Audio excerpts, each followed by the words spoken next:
अस्सलाम वालेकुम नाजरीन, मैं हूं इरफान काजी। आज हम एक इम्पोर्टेंट मौजू की तरफ बात करना चाहेंगे।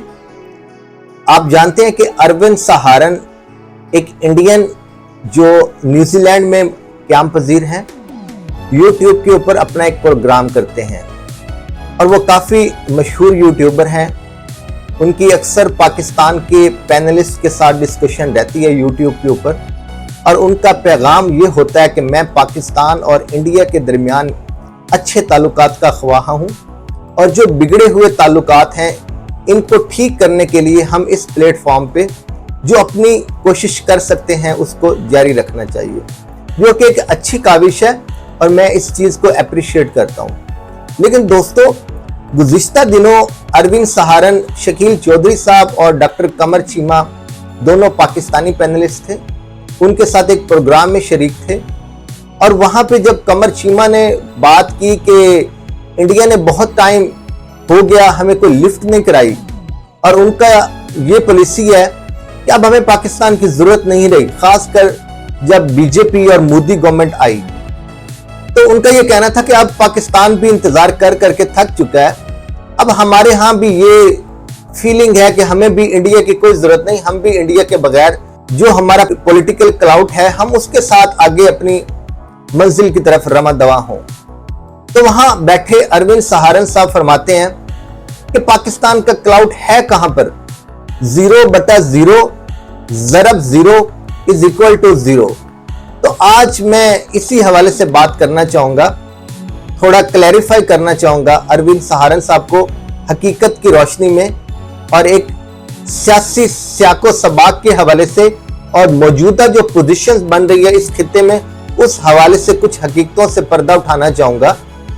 इसलिए आपसे गुजारिश है कि हमारा वीलॉग एंड तक देखिएगा और हमारे चैनल को भी सब्सक्राइब कर लीजिएगा। तो जी हाँ, अरविंद सहारन साहब की हम बात कर रहे थे। वो गुज़िश्ता दिनों पाकिस्तानी पैनलिस्ट में गुफ्तगू कर रहे थे और फरमा रहे थे कि पाकिस्तान का पॉलिटिकल क्लाउड है कहां पर। तो हम थोड़ी सी गुजारिश ये करना चाहेंगे कि अरविंद सहारन साहब बहुत मशहूर यूट्यूबर हैं, काफ़ी नज़र है उनकी इस खित्ते के ऊपर, तो उन्होंने पाकिस्तान की जियो पॉलिटिकल लोकेशन भी देखी होगी कि पाकिस्तान जिस खित्ते में वाक़ है, एक तरफ हम जनूबी एशिया के साथ कनेक्टेड हैं, दूसरी तरफ हम मशरिक़ वस्ता के साथ कनेक्टेड हैं, तीसरी तरफ हम सेंट्रल एशिया रियासतों के साथ कनेक्टेड हैं। तो ये तीनों इंपॉर्टेंट खित्ते, उनका मरकज जो है वो पाकिस्तान बनता है। पाकिस्तान में बैठकर ही हम तीनों खित्तों को देख सकते हैं। तो अरविंद सहारन साहब से मेरी गुजारिश है कि यही जियो पॉलिटिकल लोकेशन है जिसकी वजह से चाइना ने पाकिस्तान के साथ तिजारती माहिदा किया, जिसको CPEC कहते हैं, और वो बेल्ट एंड रोड इनिशिएटिव के जरिए, जिसमें से CPEC एक अहम पार्ट है उसके इस पूरे इनिशिएटिव में, वो पाकिस्तान से गुजर रहा है और गवादर से अपनी वो तिजारती एक्टिविटीज को यूरोप तक फैलाना चाहता है। और ना सिर्फ चाइना बल्कि अब तो रशिया, अमेरिका और दूसरी जो खित्ते की ताकतें हैं वो भी पाकिस्तान के साथ बात कर रही हैं और वो इस तिजारती राहदारी का हिस्सा बनना चाहती हैं। तो अरविंद सहारन साहब से मेरी गुजारिश है कि ये है पाकिस्तान का पॉलिटिकल क्लाउड। और जहां तक बात है पाकिस्तान की अस्करी किरदार की, तो दोस्तों आप जानते हैं पाकिस्तान ने हमेशा अमन की बात की है। पाकिस्तान दिहाइयों से दहशतगर्दी के खिलाफ लड़ रहा है।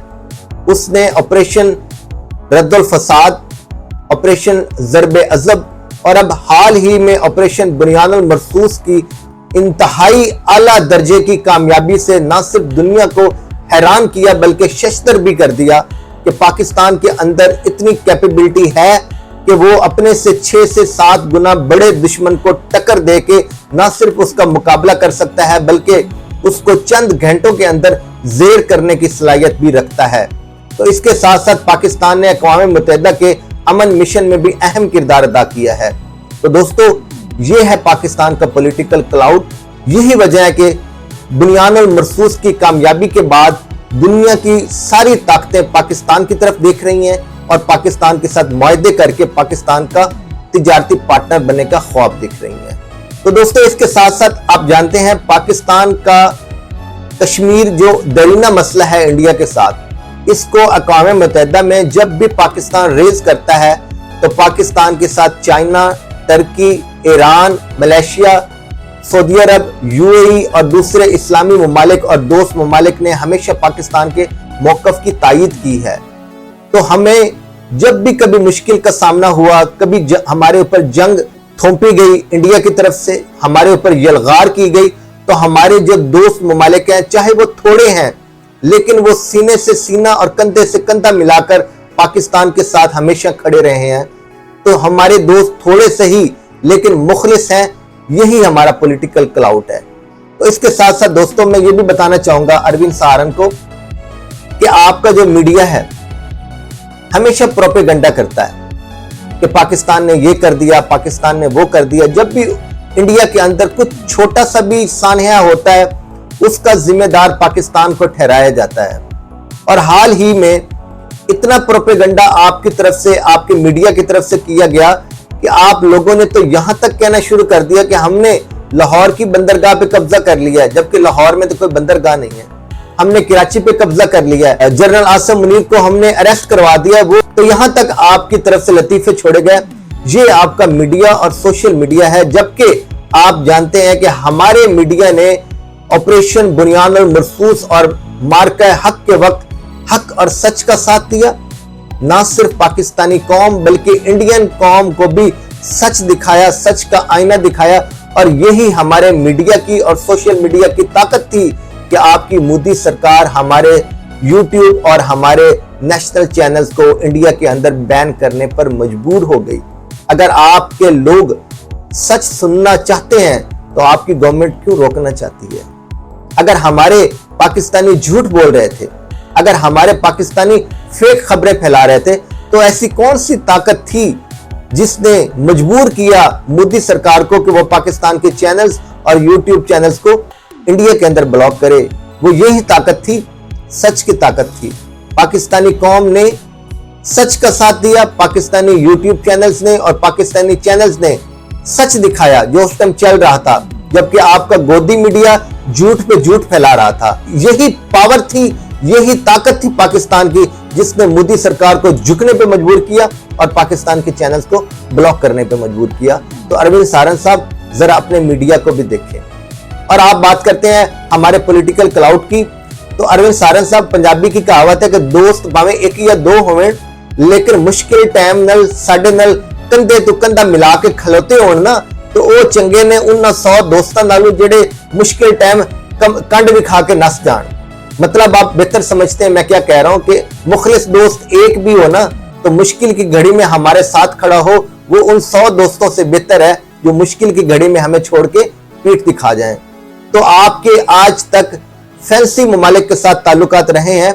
आप बिल्कुल बजा कहते हैं, आपका एक वक्त था कि इंडिया का पॉलिटिकल क्लाउड बहुत बड़ा होता था, पूरा यूरोप उसके साथ था, अमेरिका उसके साथ था, ऑस्ट्रेलिया, जापान उसके साथ था, रशिया तक उसके साथ था। इवन दोनों ऑपोजिट ताकतें, अमेरिका, रशिया, दोनों को बैलेंस करके चल रहा था। लेकिन दोस्तों, आप जानते हैं कि 10 मई को जो पाकिस्तान की जो फाइनल डिसाइसिव स्ट्राइक थी इंडिया के ऊपर, उस 5 से 6 घंटे के ऑपरेशन बुनियाद मरसूस की अजीमुल शान कामयाबी और फील्ड मार्शल आसिम मुनीर साहब की कायदाना सलाहियतों ने मजबूर किया इंडिया को सरेंडर करने के लिए, सीज फायर करने के लिए। और यही पाकिस्तान का पॉलिटिकल क्लाउड था, यही पाकिस्तान की ताकत थी कि जिसने इंडिया को सरेंडर करने पर मजबूर किया और पाकिस्तान को फातेह बनकर दिखाया दुनिया के नक्शे के ऊपर। तो अरविंद सहारन साहब, मैं आपसे गुजारिश करना चाहूंगा कि बजाय इसके कि आप तनकीद करें पाकिस्तान के ऊपर, आप इसी खित्ते के बासी हैं, आप जियो पॉलिटिकल सिचुएशन और आजकल की जो खारजा पॉलिसी है उसको बहुत अच्छे से समझते हैं। एक वक्त था कि भारत की खारजा पॉलिसी बहुत शाइनिंग हुआ करती थी, बहुत अग्रेसिव हुआ करती थी, उसके साथ बहुत से मुल्क अलाइज थे। लेकिन आज आप ये देखें, पाकिस्तान यहां खड़ा था, आप अगर वहां ऊपर खड़े थे, तो अब की सिचुएशन में इंडिया नीचे आया है और पाकिस्तान का पॉलिटिकल क्लाउड, पाकिस्तान की जो दूसरे ममालिक के साथ टाइज है वो बड़ी है और दिन ब दिन आप इनमें इजाफा देखेंगे ये सिचुएशन है, यही वजह है कि मैं बात कर रहा हूं कि इंडिया की सिचुएशन पहले से बदतर हुई है और पाकिस्तान की सिचुएशन पहले से बेहतर हुई है।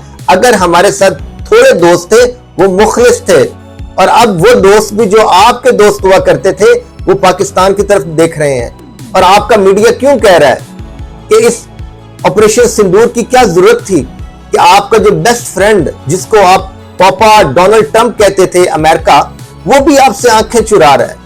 और राहुल गांधी तो बार बार पूछ रहे हैं मोदी जी से कि बताएं तो सही, 28 बार डोनाल्ड ट्रंप साहब बता चुके हैं कि सीज फायर मैंने करवाया, जबकि आप कहते हैं कि सीज फायर हमने पाकिस्तान की रिक्वेस्ट के ऊपर किया। तो ये तो जंग आपके अपने मुल्क में छिड़ चुकी है।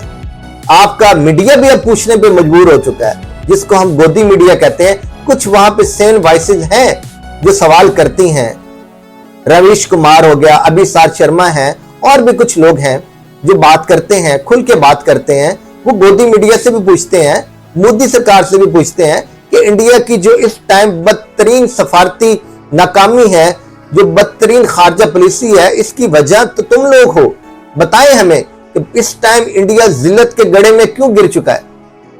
तो अरविंद सारन साहब जरा अपना मीडिया भी देख लें, अपने कुछ चंद सेन वॉइसेस भी देख लें, और खासकर परवीन स्वामी को सुने जो कैटेगोरिकली बताते हैं कि दुनिया का ये एक गलत क्लेम था कि पाकिस्तान जो है वो इंडिया को शिकस्त नहीं दे सकता, जबकि 10 मई को पाकिस्तान ने दुनिया को बता दिया कि हम हिंदुस्तान को हर महाज पर शिकस्त देने की सलाहियत रखते हैं।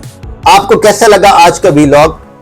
और मैं आपसे पूछना चाहूंगा कि अरविंद सहारन की इस बात में क्या वजन है कि पाकिस्तान का बिल्कुल कोई पॉलिटिकल क्लाउड नहीं, 0/0 ज़रब 0 इज इक्वल टू 0। क्या आप इससे एग्री करते हैं, या आप समझते हैं कि पाकिस्तान के बेशक चंद थोड़े दोस्त सही, लेकिन वो मुखलिस दोस्त हैं, और जब भी पाकिस्तान के ऊपर कोई मुश्किल की घड़ी आती है वो चट्टान की तरह पाकिस्तान के साथ खड़े होते हैं? आप अपनी राय का इजहार कीजिएगा।